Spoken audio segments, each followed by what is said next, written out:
Hola, mi nombre es Alberto Cabo y hoy vamos a hablar sobre el aprendizaje basado en el pensamiento. Esta es una de las nuevas metodologías que están cambiando los entornos educativos con bastante éxito académico. También se llama TBL, así lo podemos encontrar en la literatura, basado en su nombre en inglés Thinking Based Learning.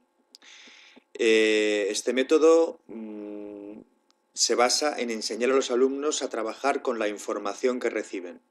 Es decir, cuando se habla de educación se suele discutir mucho sobre la memorización o no memorización de los contenidos y si los alumnos simplemente basan su aprendizaje en eso. Este método lo que quiere es convertir esa información en conocimiento, enseñarles a pensar eficazmente mediante una serie de herramientas y les enseñan a contextualizar, analizar, relacionar, argumentar. De manera que son capaces de desarrollar su pensamiento y entrenar su pensamiento. Dispondremos de una aula típica y trabajaremos en grupos. Si es posible, usaremos material informático para acceder a fuentes de información externa y en este caso el docente actúa de guía y el verdadero protagonista del aula es el alumno. El docente simplemente respondería a preguntas o haría preguntas a los alumnos. El proceso es sencillo, se basa en una serie de destrezas, como hemos dicho antes, como puede ser la contrastación, la clasificación, la formación de hipótesis, la comparación. Estas destrezas nos van a hacer poder desarrollar un pensamiento determinado, como es el pensamiento crítico, el analítico, el creativo.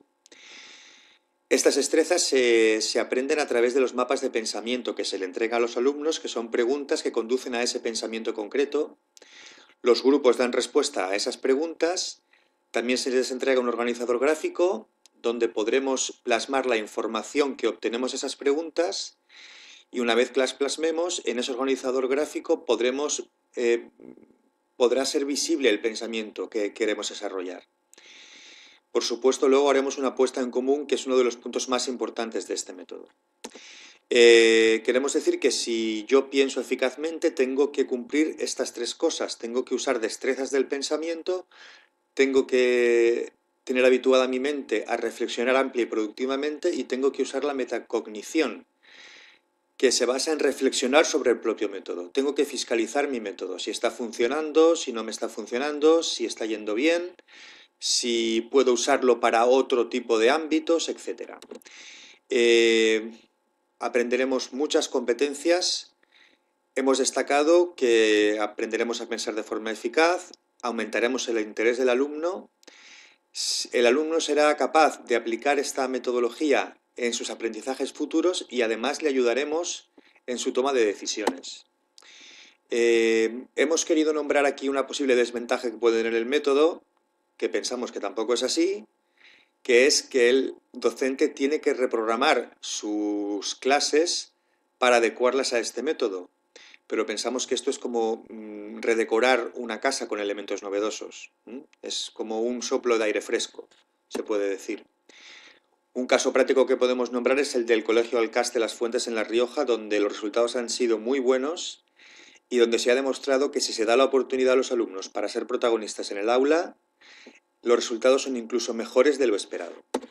En resumen, podemos decir que el aprendizaje basado en el pensamiento impulsa las estrategias de pensamiento de los alumnos, hace a los alumnos trabajar colaborativamente y reflexionar en grupo, son capaces de llegar al aprendizaje por ellos mismos, el alumno es el verdadero protagonista y el docente actúa de mero guía, y los casos prácticos han demostrado que los resultados obtenidos son incluso mejor que lo esperado. Esto es todo. Ya sabéis que podéis consultarme a cualquier duda. Muchas gracias.